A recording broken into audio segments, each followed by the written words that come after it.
নিচে দেখো বাউল গরু কাদের না আরো শুনবে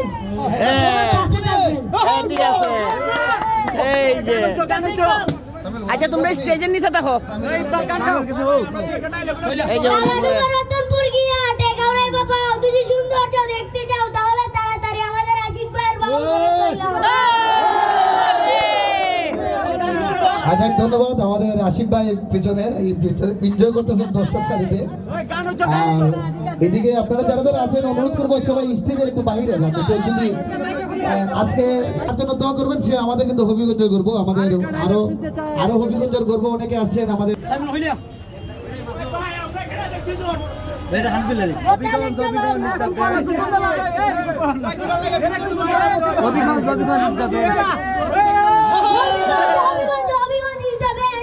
হবিগঞ্জের ভিতরে যতগুলো টিকটকার আছেন আমার এই ভিডিওটা ফর ইউতে নেবেন।